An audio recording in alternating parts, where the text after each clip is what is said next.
Hi, everybody. Welcome back to Dr. B Addiction Recovery. As those of you that are always with us know, this channel is about all things substance abuse. And what we try to do is take the clinical evidence and marry it up with clinical experience and present that to you in a way that's digestible and easy to understand, hopefully giving you some framework to make good decisions, whether you are someone suffering from substance abuse, whether you're a family or a loved one, the public at large, and hopefully policymakers so they can benefit from this information and make some good decisions so that we can have a healthier tomorrow in regards to this disease. Today's question can be formulated as asking, how do I come off of Suboxone safely? And I get this question in two different formulations. And by the way, when I use the term Suboxone, I mean buprenorphine products, whether it's Subutex, whether it's Suboxone, whether it's just the generic buprenorphine, or any of the other brand names, it's all the same. I just like to use the term Suboxone to capture all of those. So the question is, how do I come off of Suboxone safely? And I get this question in two different ways.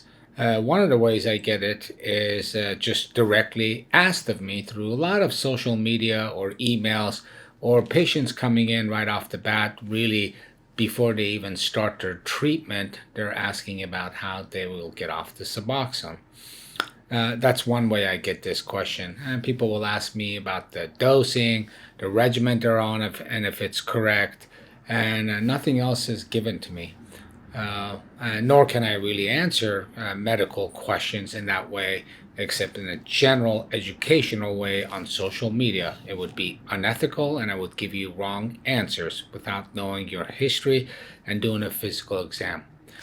The other way that this question often comes to me is in a negative way, which is antagonistic comments that are sort of aimed and geared towards any video I make about medication-assisted treatment. And these come in the form of this stuff is more difficult than methadone or heroin to go through the acute withdrawals. This stuff is more difficult because it has a longer post-acute withdrawal syndrome.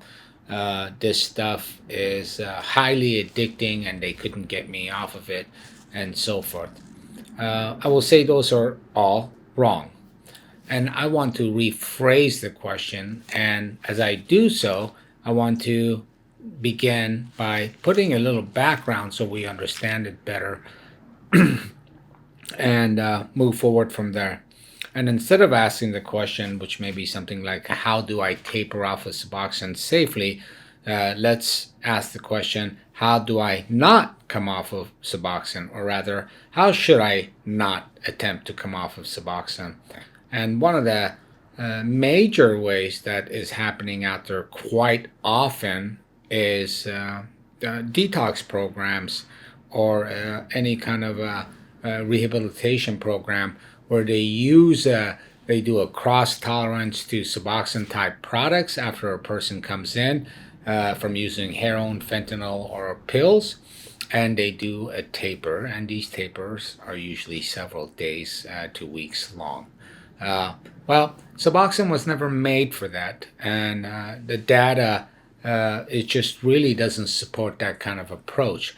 If anything, that kind of approach probably increases relapse rates and overdoses, and I think there is some evidence to support that. When you're doing this and you give me a comment on social media, this stuff was a nightmare to come off of, it's more addicting than heroin, I just went to detox or rehab and did an 8-day or 10-day taper, it's not really the stuff you're coming on. You have an addiction and a substance use abuse disorder to opiates, and you are already addicted to opiates, and they did a cross tolerance with Suboxone, and then you tapered off of Suboxone. That says nothing about Suboxone's efficacy, and it certainly doesn't say anything about tapering off of the Suboxone, because you're not supposed to taper off of it in that way. So that's one thing you should not do when trying to come off Suboxone. It should not be this rapid taper of several days, even to a couple of weeks. The other way that is happening out there, which I may have touched on a recent previous video on why initiation of Suboxone fails, is it's self-management. Okay, if you are buying this medication on the street, which is illegal, and you are trying to use it to stay well for a few days and do your own detox and taper, you will invariably fail.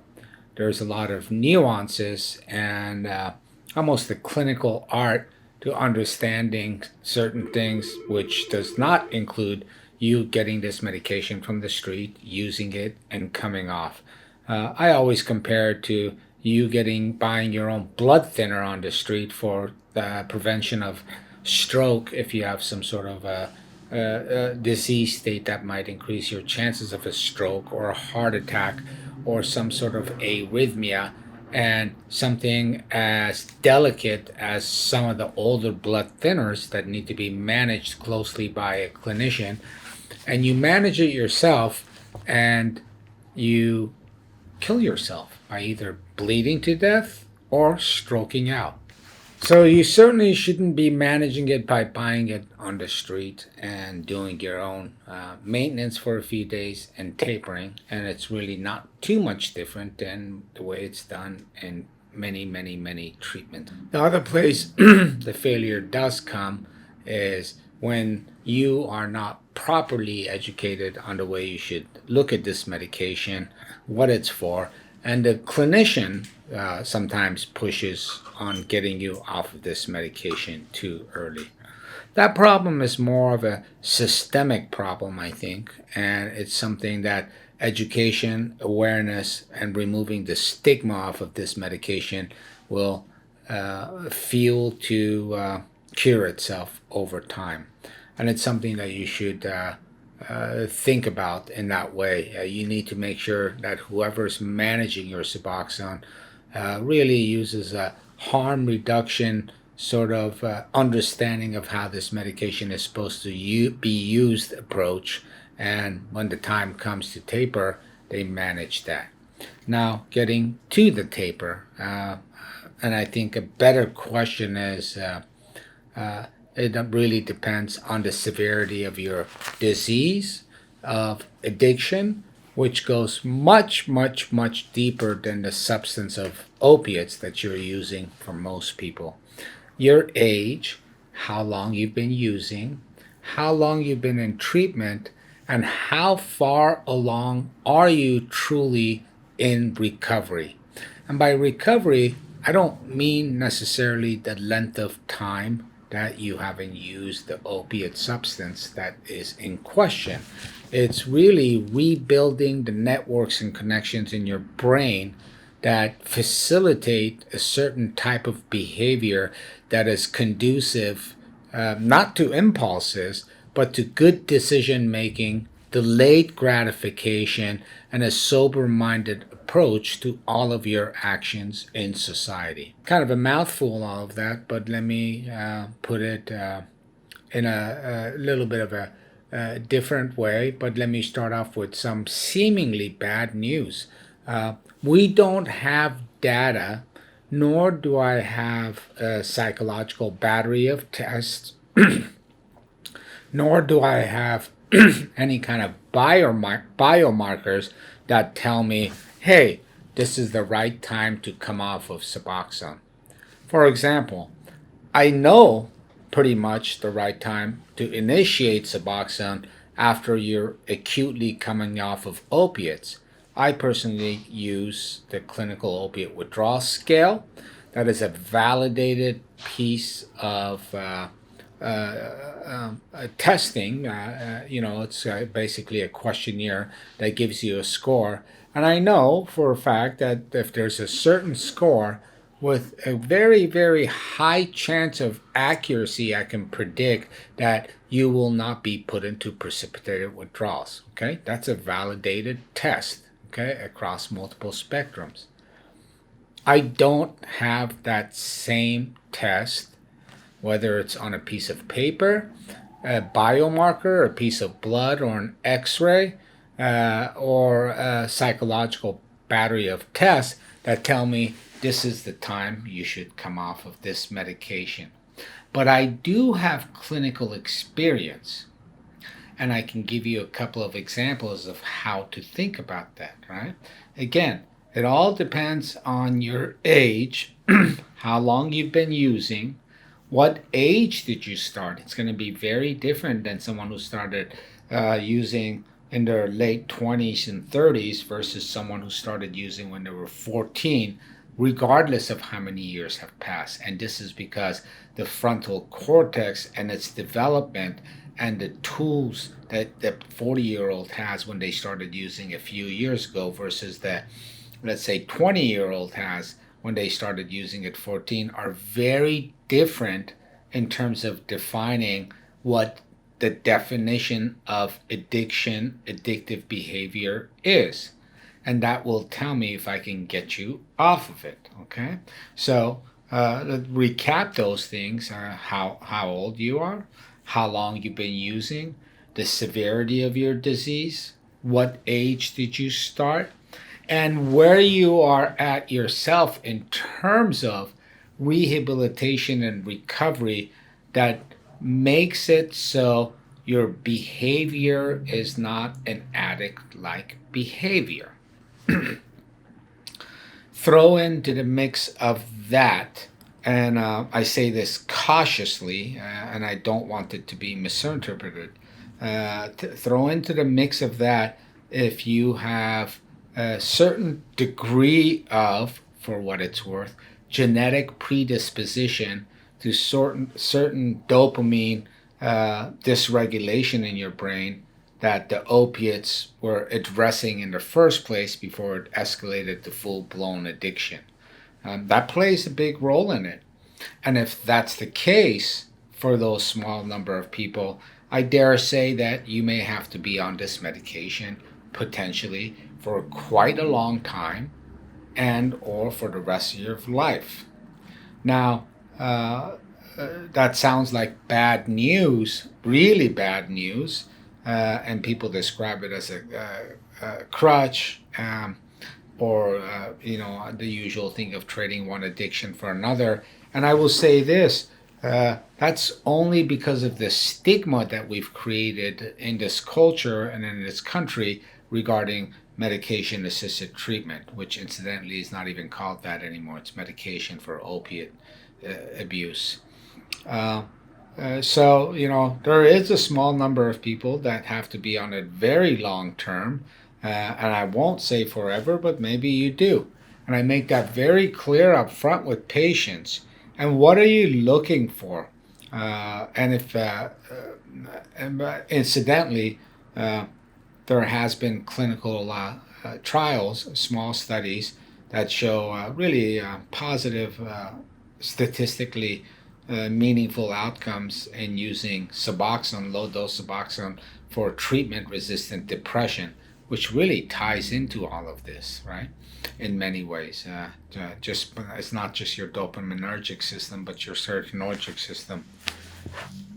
That aside, and another video for that, those are the sort of questions you have to ask. What is your disease severity? How much progress you've made? And if there is any genetic predisposition. At that point, let me give you a potential example. Let's say Joe is 28 years old and using opiates since the age of 14. Now he's 28. He's been on medication-assisted treatment for 4 years, and during that time, we've gotten to a point when he comes into his office visits, it's simply refill the medication, and the rest of our discussions are about his wife, about his kids, about his new apartment or house or his recent move, about his school, and it almost seems like the same kid I knew 4 years ago is a completely different human being. That, at a psychological level, as a manifestation of changes in his brain in particular his frontal cortex and connections with the midbrain, really tell me where this guy is at in terms of recovery, where he's at in terms of substance abuse patient like behavior. He's far away from it, which really tells me he has built the connections that imply that he has the tools to attempt to get off of this stuff. And at that point, and he's been stable on, let's say, 24 milligrams for a certain period of time, at that point, I have some confidence that we may potentially be successful. The next thing after that, if we are good to go, and incidentally, I will explain all of this to a patient, and if they still want to proceed, I do go ahead and proceed. But at that point, you really want to go slow, and you want to give him some pointers on what to do. Say this guy usually comes in to see me once a month and gets his script refilled. And if he was really stable, he'd come see me once every 2 months and get his script refilled. And in this case, we want to start this taper. So I ask him, I say, Joe, you're on 24 milligrams. How do you take it? And he might say something like, well, I take 8 in the morning when I wake up, 8 at 2 in the afternoon, and 8 at midnight. And I'm kind of nervous about this. And I might say something, okay, why do you take it at midnight? And he goes on to tell me, well, I usually go to bed at 1 a.m. Okay. And I tell him, Joe, you usually get, let's say, 90 of these per month, 3 per day. And let's say, Joe, let's pretend like you are on a desert island. And on this desert island, there's limited resources, including your Suboxone. And you are forced to cut out one of those 3-a-day strips. Which one would you cut out? And he might say, oh, definitely my night one, because I even often forget it, or I don't really sometimes need it. I say, great. And sometimes during this, they get a little panicky, and I say, I'll tell you what I'm going to do. I'm not going to hold you to anything. And if you change your mind at any time, we can always go back. But I think it's not a bad idea that from now till next month, actually, I tell them from now till next visit, which is going to be in 2 weeks versus a month, I want you to cut the evening dose in half. The first couple of nights, what I want you to do is take some Tylenol or maybe some ibuprofen, depending if he has any allergies or if he has any complications from those drugs. I want you to stay very well hydrated. And in 2 weeks, I want to meet up with you again and see how that went. And in 2 weeks, we meet up. And let's say he tells me it's going marvelous. I'll tell him, well, hold on to that for another 2 weeks until our next meeting and refill, and we'll go from there. If he tells me he's having a little bit of a tough time, I'll still tell him to hold on, and then we go from there. And this is what I end up doing over a period of, it could be anywhere from 6 to 8 weeks to 6 to 8 months to taper somebody down. And you should always be ready to go right back up and make sure the patient understands that you are not committed to this in a way that's going to cause them to relapse. And sometimes patients get to a certain point, low dose point, where they realize the quality of their life, their mood, their sleep is really dependent on at least a low dose of this medication. And then we sort of leave it at that, and we don't make it, put a label on it and say, you are on this medication for life, but we just leave it as it is and say indefinite and move forward from there. Because if they go off of it, their mood would potentially go so off tilt that they may relapse. And this goes on to the lower doses, where the length of time that I keep a patient at that dose increases significantly. So in general, the very initial question, Doc, how do I do a Suboxone taper, is wrong. I reformulated the question, put it to you in a different way, and I also gave you an example of a patient and how such a taper may go. It's important for your doctor to understand this issue, educate you about it, and most importantly, to support your decisions or indecisions or changing your mind along the way, because I think this is the best thing you can do to minimize the total amount of dosing of all the people on the planet to this medication, as you should with any medication, and still receive and get the best outcomes. Thank you very much. If you like this video, please click above to my left. There's other videos like it. Otherwise, if you're enjoying the content, subscribe to my channel down below to the left and click the like button. I will see you soon, continuing on these series.